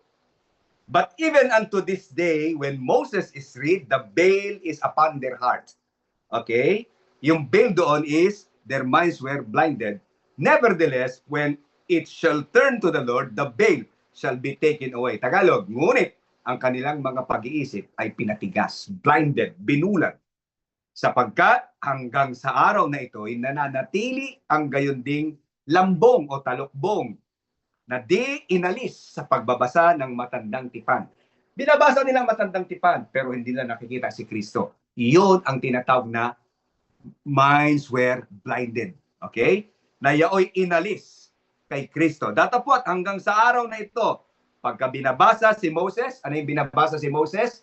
Genesis to Deuteronomy, sulat ni Moses, ay may lambong na nakatakip sa kanilang mga puso. Yung puso, tinutukoy dito is their mind. Interchangeably, yung heart at saka mind ay ginagamit na magkaisang kahulugan. Okay? Datapwat, kung magbalik sa Panginoon, ay aalisin ang talukbong o lambong. Anong nasa sa inyo? Lambong o labong? Teka, ano bang kinalaman ng labong dito? Ulam na po yun. Okay, o di, confirm. So the veil is not merely over the scriptures, it is over the heart. Walang veil sa scripture. Ang veil ay nasa isip o nasa puso ng bumabasa. Ulit. Ang belo ay wala sa scripture. Ang lambong o takip ay nasa isipan ng tao. Wala silang understanding. Salamat nung tinalakay natin itong shadows and substance, unti-unting nawala ang mga belo. Can I hear a good amen? Unti-unti. Salamat sa Diyos. Meron ba tayong dapat ipagpasalamat sa Diyos? Diba? When you are rooted, established, and grounded in the Word, sabi doon, abounding in thanksgiving, sumasagana sa pagpapasalamat. Kaya kapatid, turuan ko kayo, pagka meron kayo natutunan, kaagad-agad, salamat Lord, naunawaan ko ito. Hello? Amen? Hindi lang basta tango ng tango, you have to declare it. Bakit? That is giving honor to the Scripture, giving honor to the Spirit, giving honor to our Heavenly Father. Thanking God is an act of worship. Hello? Amen? Learning? Praise God. Are you thankful? Yeah, lahat tayo thankful. Yeah, we can say, Lord, thank you. Kaya nga, abounding in thanksgiving. Sumasagana. Hindi lang wala kang inik. No. You have to react in the Word of God. You have to agree in the Word of God. And as you agree in the Word of God, Lord, thank you. Naintindihan ko ito. Lord, thank you. Sa aking mga pagme-meditate, sa ating mga pinag-aaralan, beforehand and after, I'm so thankful. Lord, thank you talaga. Naintindihan ko ito. Hello, amen? Katangian yan ng kaisipan ni Kristo, mapagpasalamat, hindi mapagreklamo. Sino mga kaisipan ni Kristo? Wow.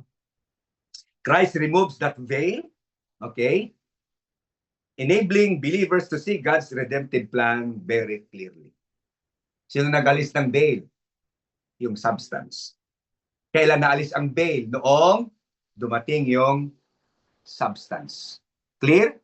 Subalit, dahilan sa kamangmangan natin, hindi pa tayo lubos na nabubuksan. Pero ngayon, unti-unting nabubuksan.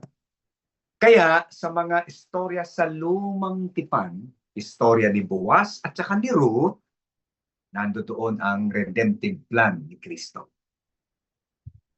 Bago mapangasawa ni Boaz si Ruth, kailangang mayroong isakatuparan muna si Boaz na hinihingi, isinasaad ng kanilang batas. May unang kamag-anak ang asawa ni Noemi na biyanan ni Ruth na siyang unang dapat tumubos kay Ruth. Kaya kinausap muna ni Boaz yung kamag-anak. Willing ka ba? Etc. etc.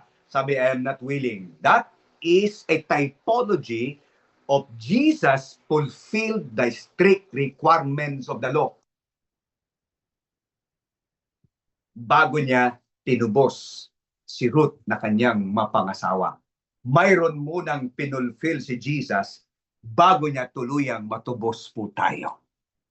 Klaro mga kapatid?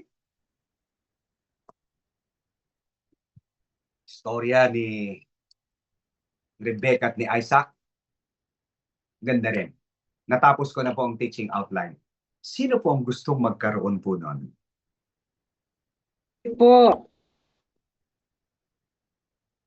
Kung gusto niyo pong magkaroon nun, kausapin niyo muna si Isaac kung papayag.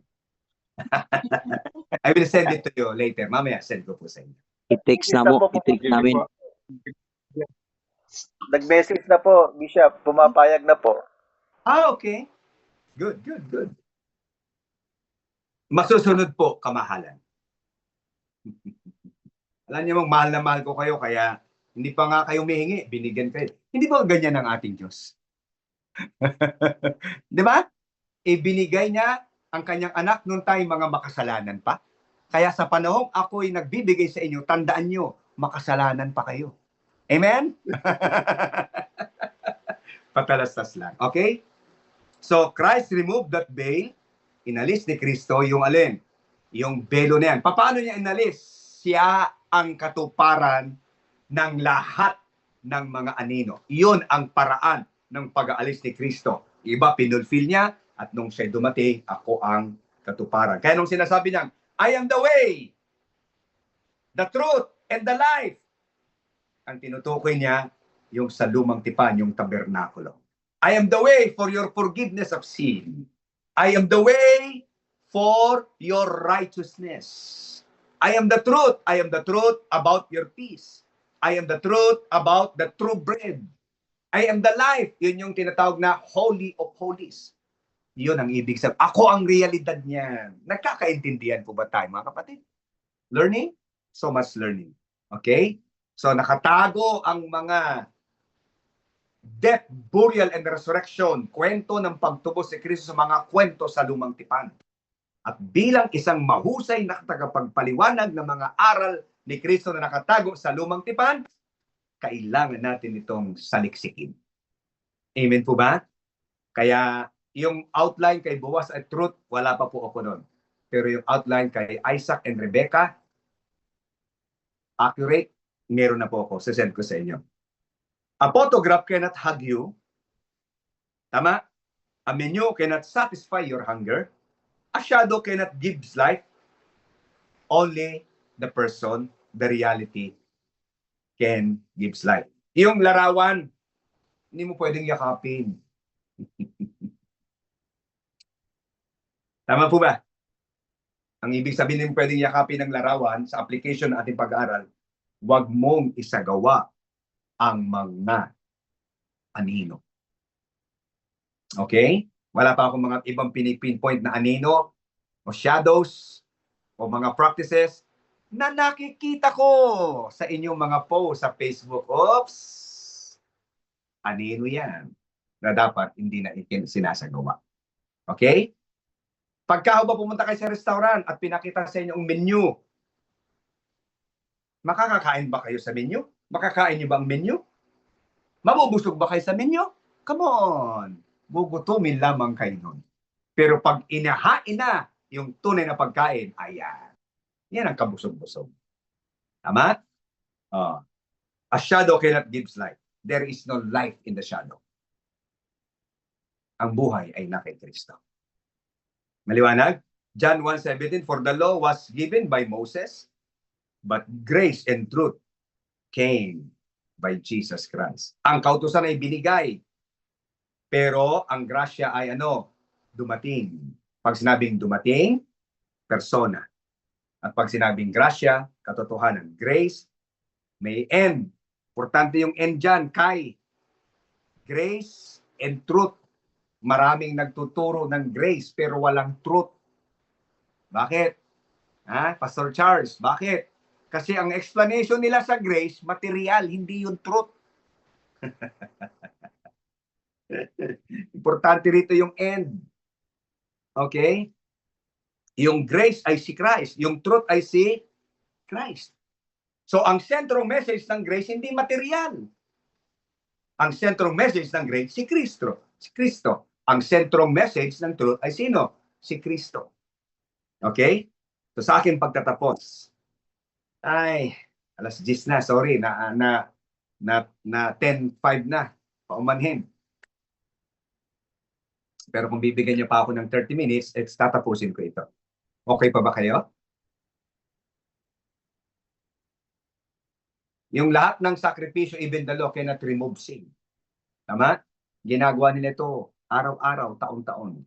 Pero ang sin, tatakpan lang. But Christ came to remove sin. Kaya hindi na tayo sinner. Taas ang kamay rito ng mga sinner. Wala. Singer, sinner. Ang tanging nagbigay ng pagsasakatuparan o ang nagsakatuparan ng lahat ng tinutukoy ng mga simbolo, aninos, ritual, practices, sacrifices, walang iba kung hindi si Kristo. Shadow is only a prediction, hula. Ang katuparan ng lahat ng hula, si Kristo. So, nasa na kayo? Nasa anino? Nasa katawan? Katawan. Sunod na tanong. Yamang kayo nasa katawan na, may mga dala-dala pa rin ba kayong mga anino? Yan ang magandang tanong. Okay?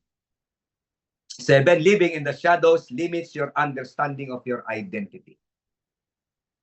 Di ba? Number 6, walang spiritual maturity pag shadows. Kahit napakatagal mo yung gawin, kahit seryoso ka dyan gawin, hindi ka dyan lalago. Ang paglago ay na kay Kristo. Ang paglago, knowledge in the Son of God. The word knowledge, precise, accurate knowledge of Christ. Ando ng growth, mga kapatid. Okay? Living in the shadows limits your understanding of your identity. Pwede bang malimitahan ang ating pagkaunawa? Pwede o hindi? Pwede o hindi? Pwede. Nalilimitahan. Paano nalilimitahan? Kapag isinasagawa pa rin natin ang mga bagay na hindi na natin dapat isagawa. What is important? Those shadows or your identity in Christ? Well, definitely the answer is your or my identity in Christ. Ang lumang tipan, ang kanilang binibigyang tiin ay pagiging alipin. Ang alipin noon, walang karapatang lumapit sa kanyang amo. Alipin, merong distance.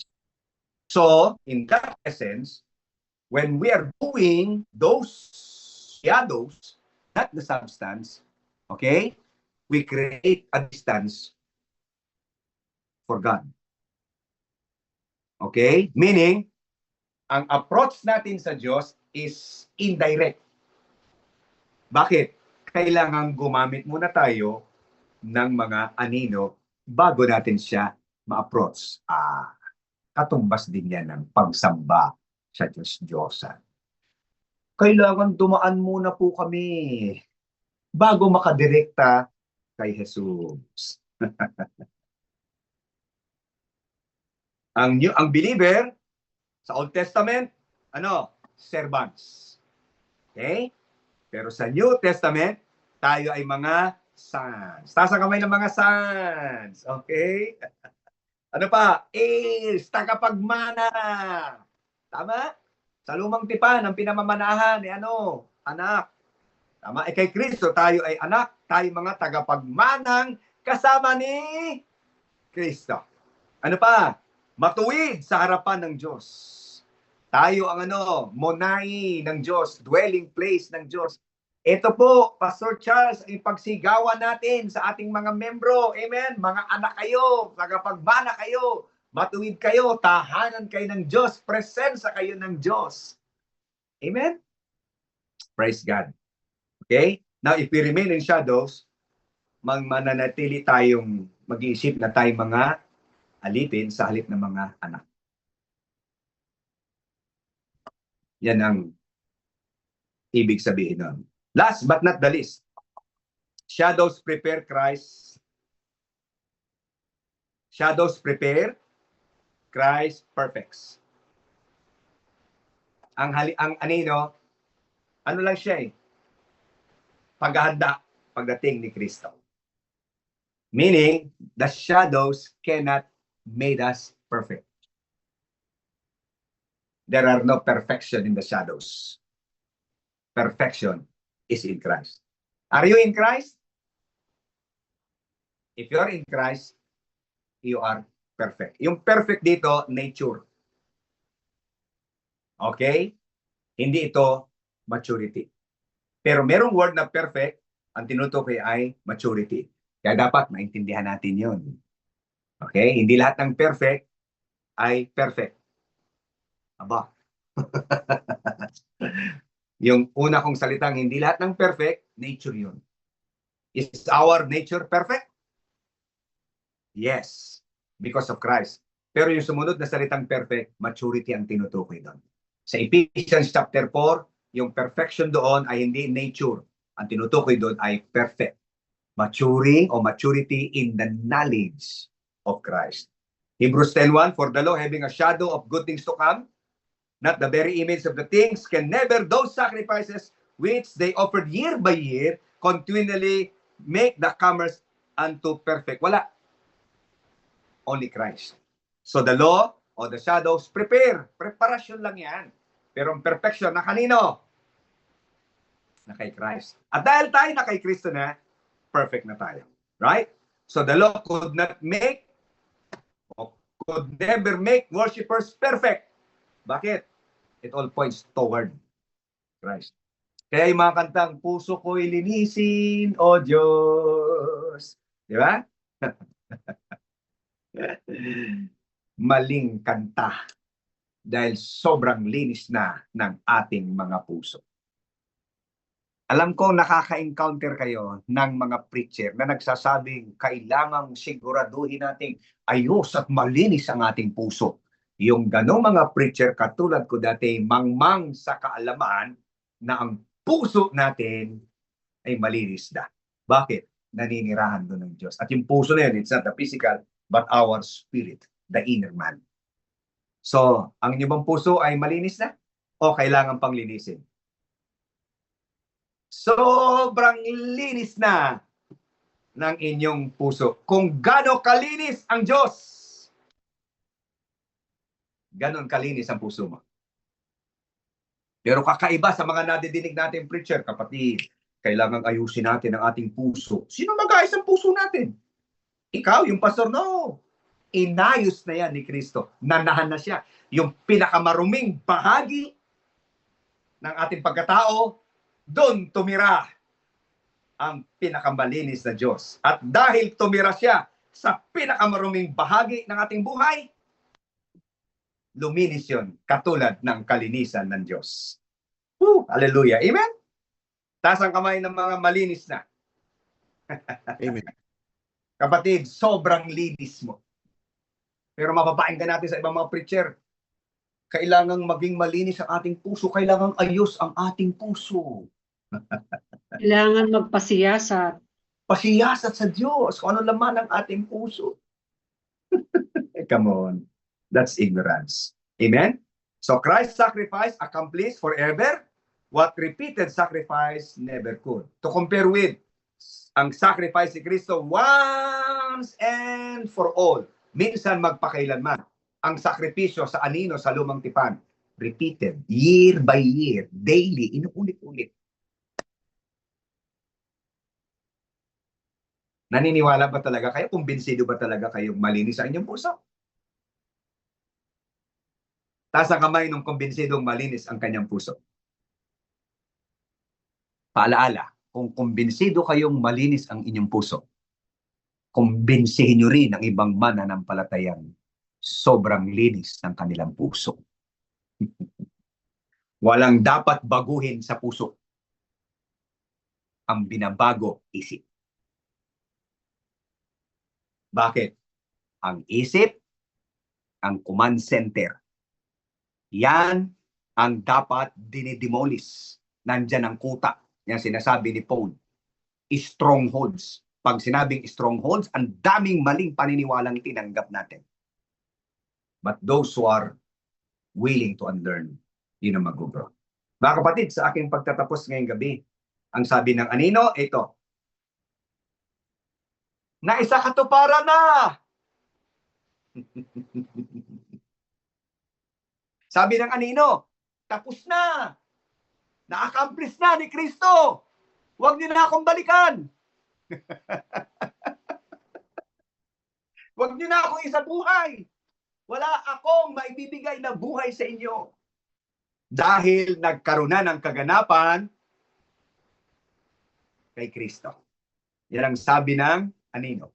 Napapakinggan niyo ba ang sinasabi ng anino ngayon? Sabi ng anino, si Kristo, huwag kami. Kung may suot kang krus, kwintas mo, sabi ng krus, nagsasalita, huwag ako. Si Kristo na nasa puso mo. Hello? Sabi ng altar sa inyong simbahan, huwag kami. Si Kristo. Nakakaintindihan po ba tayo? Nadidinig niyo bang maliwanag ang panawagan ng mga anino? May panawagan sila. Amen. Amen? Praise the Lord. Now, the greatest danger is living in the shadow is not merely misunderstanding the Bible. It is missing Christ while studying the Scripture. That is the greatest danger. Aral ng aral sa banal na kasulatan, turo ng turo, pakinig ng pakinig, pero hindi nila makita si Kristo. Greatest danger yan. Kabaliktaran kay Kristo. Dito na ako magtatapos. Si Kristo, simula nung 7 years old niya, nung siya i-dedicate, nagturo. Tama? At ang tinuturo niya, si Kristo. Could you imagine? 7 years old. 12 years old. Okay? Pagkatapos, after his, nung siya 30 years old, after his, baptism of water, okay? Ang kanyang ginawa, puro pagtuturo. Pagtuturo. Ito maganda. After his resurrection, wala na siyang ginawang himala. Hello? Meron bang record na may ginawang himala? Meron bang record na si Kristo pinalakad ang bulag? Pwede ba yun? May bulag siyang pinalakad eh. Punta ka sa ilog ng full of Siloam. Nakakalakad ang bulag, oy. Tapos, so the point is this. Walang miracle, walang healing siyang ginawa. Ginawa niyong siya tao pa. Bakit? Ito maganda. Jesus laying a foundation. What is that foundation? Doctrines of Christ. Tama? So ang pundasyon ng paglago ay yung substance, aral ni Kristo. Sa ating pag-aaral ngayong gabi, naging maliwanag nawa sa atin na may panganib ang pagsasakatuparan pa rin ng mga anino. Ang anino'y nananawagan, huwag na kami. Ang anino, sinasabi nila, si Kristo. Ang mga sakripisyo, si Kristo. Yan ang message ng anino. Yan ang message ng mga sakripisyo, mga ritual. Huwag kami. Huwag na kami. Si Kristo. Nawa po, naging maliwanag sa atin ang pag-aaral natin ngayong gabi. And hopefully, by next week, masimulan ko sa inyo ang subject ng orthotomeo, na napakaganda ring subject on how to rightly divide the Word of God. The Bible doesn't divide the church. The Bible divides the Word of God. Amen? Magandang gabi po sa inyong lahat. Muli, nagpapasalamat ako sa inyong katsagaan sa pakikinig. So dalawa po ang aking pwedeng isend sa inyo. Love Story of Isaac and Rebecca. At ito pong The Dangers of Living in the Shadows and Substance. Maraming salamat po. Good evening and God bless us all. Praise the Lord. Maraming salamat din po. Mahal na Professor, thank you sa Thank you po, Bishop Edgar. Thank you po, Bishop. bottom din. Bishop. Praise God. So, mamaya bago po tayo lumako sa question and answer or kung mayroon po tayong mga learnings na gusto nating i-share, ilingin muna natin si Pastor Tiyaga, na mag-closing prayer. matapat. Your enable. Pastor Charles. Sige po, tayo po ay manalangin at punong-puno po tayo ng pasasalamat sa Panginoon yan. Pray po tayo. Lord Jesus, kami ay lubos po nagpapasalamat sa mga katotohanan na amin pong narinig, na ihayag ngayon, Panginoon, mga natutunan. Kaya ang puso po namin ay nagagalak, O Diyos, na makita itong mga katotohanan pong ito. At hindi lang namin malaman, Panginoon, kundi maging buhay po namin ang lahat ng aming pong narinig. Kaya salamat po, O Diyos, na kami ngayon ay nasa substance na, Panginoon. At kami ay nandoon na, Lord God, sa aming reality. Walang iba kundi kay Kristo. Kaya purihin ka, Panginoon, at nawa sa bawat ministry po namin, Panginoon, ay maging pare-pares kami nga able to minister, Lord God. Hindi lang kami maging faithful, Panginoon. Kaya marami pong salamat, O Diyos. Kami ay nagpupuri at nagagalak, Panginoon, sa mga narinig namin ngayong gabi pong ito. Salamat po sa pangalan ni Jesus. Amen at amen. Amen. Amen.